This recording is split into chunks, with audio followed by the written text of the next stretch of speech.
दोस्तों, क्या आप सिर्फ 2,000 रुपये लगा के इतने रुपए अर्न करना चाहते हो, यानी कि 1,40,19,641 रुपये? वाई नॉट, कौन नहीं करना चाहेगा। लेकिन क्या ऐसा कर पाना पॉसिबल है? तो दोस्तों, आंसर है यस। आप इतने रुपए सच में कमा सकते हो, और वह भी सिर्फ 2,000 रुपये की छोटी शुरुआत करके। बस इसके लिए आपको 2,000 रुपये की मंथली SIP स्टार्ट करनी होगी, और उस पर अगले 30 सालों के लिए 15% के रिटर्न लेने होंगे, और इतने पैसे कमाने का आपका सपना सच हो जाएगा। It's just simple. लेकिन वेट, अगर इतना ही सिंपल है तो फिर ज़्यादातर लोग फाइनेंशियली इतने स्ट्रगल क्यों करते हैं? पक्का इसमें कोई कैच ज़रूर होगा। ऐसे कैसे कोई बस 2,000 रुपये हर महीने लगा के करोड़पति बन सकता है? तो दोस्तों, इसमें कोई कैच नहीं है। It's 100% correct. करोड़पति बनना इतना ही सिंपल है, बस इतना आसान नहीं है। क्योंकि लोगों को एक तो SIP का सही मीनिंग नहीं पता, और आज लोगों में बहुत सारे डाउट्स हैं SIP को लेकर। साथ ही लोग यह बिलीव कर पाते हैं कि 500 या 1,000 रुपये का छोटा अमाउंट कैसे लोगों को करोड़पति बना सकता है।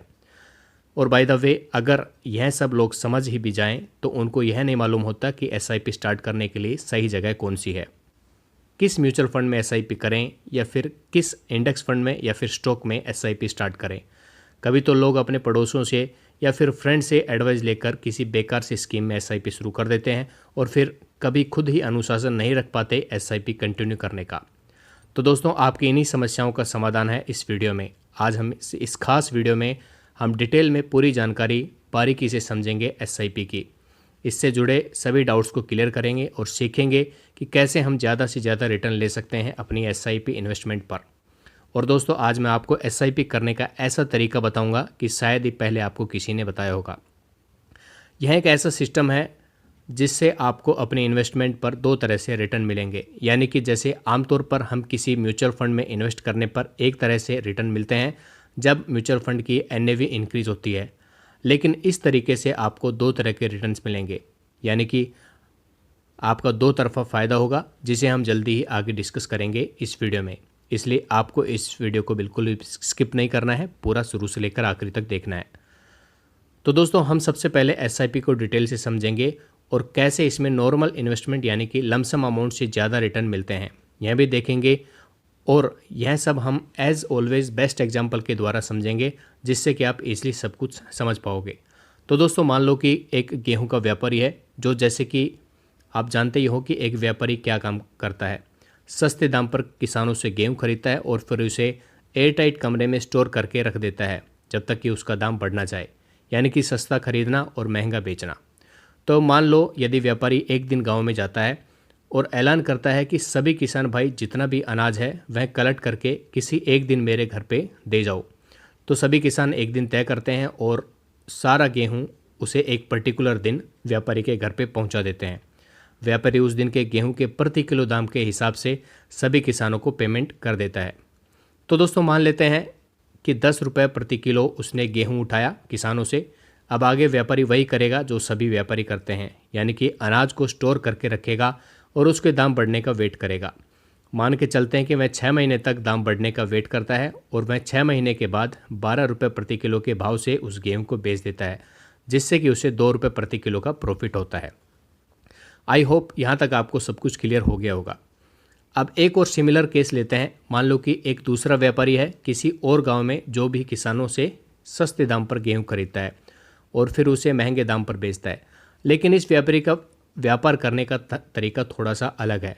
वह डेली एक दो किसानों के पास जाता है और उससे डेली अनाज खरीदता है, बजाय सभी किसानों से एक साथ एक ही दाम पर सारा अनाज खरीदने के। तो डेली खरीदने के कारण वह अलग अलग दामों पर गेहूँ खरीदता है, किसी दिन कम दाम पर तो किसी दिन थोड़ा ज़्यादा दाम के ऊपर।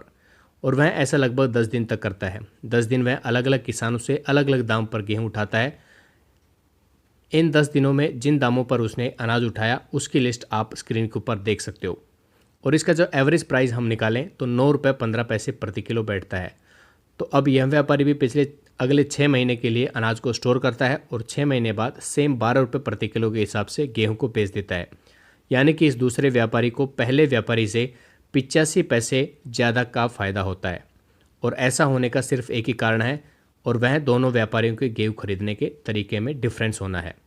जैसे कि आपने देखा कि पहले व्यापारी ने सारा अनाज एक ही साथ एक ही रेट के ऊपर खरीदा, जबकि दूसरे ने थोड़ा थोड़ा अनाज अलग अलग दामों के ऊपर खरीदा, यानी कि घटते और बढ़ते हुए दामों में खरीदा, जिससे कि उसका प्राइस एवरेज हो गया। तो दोस्तों, दोनों व्यापारियों के व्यापार करने से इन्हीं तरीकों को आप लमसम और एसआईपी इन्वेस्टमेंट समझ सकते हो। पहले व्यापारी के व्यापार करने के तरीकों को आप लमसम समझ सकते हो, जैसा कि पहले व्यापारी ने सारे किसानों से एक साथ एक ही प्राइस पर सारा अनाज उठाया था। वैसे ही हम लमसम इन्वेस्टिंग में अपना एक बड़ा अमाउंट एक साथ इन्वेस्ट कर देते हैं किसी भी एसेट में, जैसे कि स्टॉक्स में, बॉन्ड्स में या फिर म्यूचुअल फंड में। लेकिन एसआईपी में हम ऐसा नहीं करते हैं। एसआईपी इन्वेस्टमेंट में हम दूसरे व्यापारी की तरह थोड़ा थोड़ा अमाउंट इन्वेस्ट करते हैं, जिससे कि हम अलग अलग प्राइस पर खरीदने का मौका मिले। हमारा प्राइस एवरेज हो जाएगा, जैसे कि आपने देखा कि दूसरा व्यापारी के केस में उसका एवरेज प्राइस कम आया था कंपेयर टू फर्स्ट व्यापारी, और ऐसा हमेशा होता है एसआईपी के केस में। तो दोस्तों, एसआईपी में ऑटोमेटिकली हर तरह की मार्केट में पैसा इन्वेस्ट होते हैं, एंड इसमें हमें ऑलमोस्ट जिस एसेट में हम इन्वेस्ट करते हैं उसके बराबर के रिटर्न मिल जाते हैं। इसे और सिंपल बनाने के लिए एक और एग्जांपल हम लेके चलते हैं। मान लो कि आप एक म्यूचुअल फंड में एसआईपी स्टार्ट करते हैं जिसकी एनएवी 100 रुपये की है। तो पहले महीने आपके पैसे 100 रुपये के हिसाब से इन्वेस्ट हो जाएंगे। अगले महीने उस फंड की एनएवी थोड़ा सा बढ़कर 101 रुपये हो जाती है, तो आपके पैसे 101 रुपये के हिसाब से इन्वेस्ट हो जाएंगे। और अगले मंथ अगर हम बात करें तो एनएवी घटकर 98 रुपये हो जाती है, तो आपके पैसे 98 रुपये के हिसाब से इन्वेस्ट होंगे।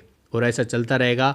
ना तो आपको मार्केट के टूटने का कोई खतरा होगा और ना ही ऊपर जाने पर आपको फियर ऑफ मिसिंग आउट महसूस होगा। अब फियर ऑफ मिसिंग आउट क्या होता है, ये हम आपको अगले वीडियो में बताएंगे।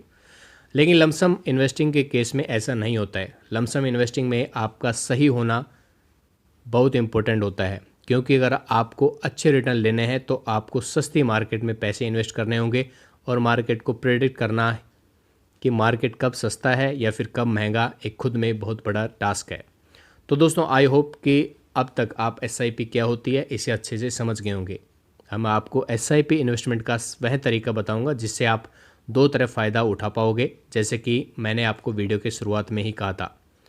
तो दोस्तों, ज़्यादातर लोग सोचते हैं कि एसआईपी सिर्फ म्यूचुअल फंड या इंडेक्स फंड के लिए होती है, जो कि कुछ समय पहले के लिए सच भी था। लेकिन आज जब सब कुछ ऑनलाइन हो चुका है, तो जो फ़ायदे पहले बड़े बड़े इन्वेस्टर्स को मिलते थे, आज आपके और हमारे जैसे आम रिटेल इन्वेस्टर भी ले सकते हैं। और यह फ़ायदा है यूएस स्टॉक्स में एसआईपी के जरिए इन्वेस्ट करने का। जी हाँ, गूगल, एप्पल, अमेजन, नेटफ्लिक्स जैसी कंपनियां जिसके प्रोडक्ट्स और सर्विस हम day to day basis life के ऊपर हम यूज़ करते हैं, अब हम इनमें इन्वेस्ट भी कर सकते हैं और इनकी ग्रोथ का हिस्सा बन सकते हैं, और वो भी एसआईपी के माध्यम से।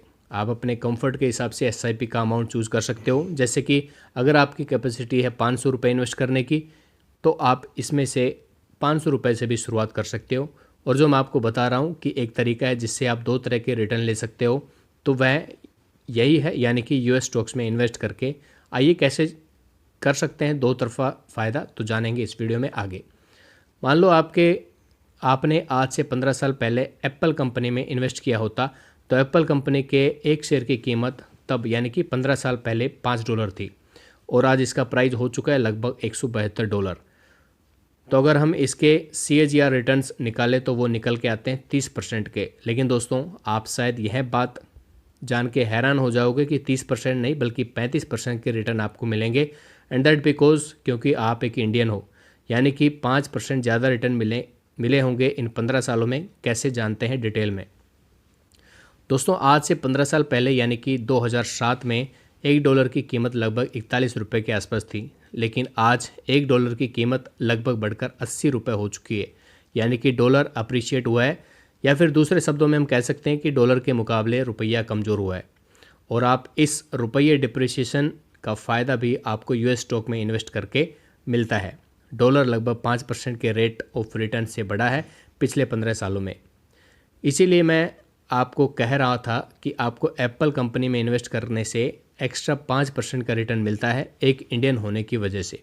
तो दोस्तों, अब यह सब दिमाग में रखते हुए मान लो कि आप यूएस की टॉप कंपनीज़ का एक पोर्टफोलियो बनाते हो, जैसे कि Amazon, Google, Apple, Tesla, Microsoft, Netflix, Facebook, ये सभी शेयर्स के, जिससे आप पिछले 15 सालों का रिटर्न भी देख सकते हो। और अगर रिटर्न का एवरेज निकाला जाए तो वह निकल के आता है लगभग 25%। तो मान लो कि अब आप इन कंपनीज़ में नेक्स्ट 30 सालों के लिए इन्वेस्ट करने का प्लान करते हो और अगले 30 साल के लिए अब 25% नहीं बल्कि हम सिर्फ 12% का रिटर्न ही एक्सपेक्ट करते हैं, तो आपने इस पोर्टफोलियो से और साथ में डॉलर अप्रिसिएशंस की वजह से भी 3% का एक्स्ट्रा रिटर्न इस रिटर्न में ऐड होगा। अब यह भी मान लेते हैं आपको टोटल 15% का कंपाउंड रिटर्न यहाँ पे मिलने वाला है अगले 30 सालों के लिए। अब अगर आप अगले 30 साल तक 2000 रुपये की SIP स्टार्ट करते हो US स्टॉक्स में, तो आपको जो मैंने वीडियो के शुरुआत में अमाउंट बताया था, यानी कि 1,40,19,641 रुपये, माफ़ कीजिए 1,40,19,641 रुपये, इतना अमाउंट आप यकीनन अचीव कर पाओगे। तो दोस्तों अगर आपने अब तक मूड बना लिया है US स्टॉक में इन्वेस्ट करने का, तो करंटली US मार्केट में काफ़ी करेक्शन आई हुई है, तो यह एक सुनहरा मौका बन सकता है US स्टॉक में इन्वेस्ट करने का, बिकॉज करंटली अच्छी कंपनियां सस्ते दामों के ऊपर ट्रेड कर रही है। तो आई होप दोस्तों आपको वीडियो अच्छे से समझ गया होगा कि SIP करना और नहीं करना और SIP का कंपाउंड इंटरेस्ट के हिसाब से आप कितना ग्रोथ कर सकते हो मात्र 2000 रुपये के इन्वेस्ट के ऊपर। अगले वीडियो में कुछ नई जानकारी जानेंगे, तब तक के लिए इजाज़त दीजिएगा। जय हिंद।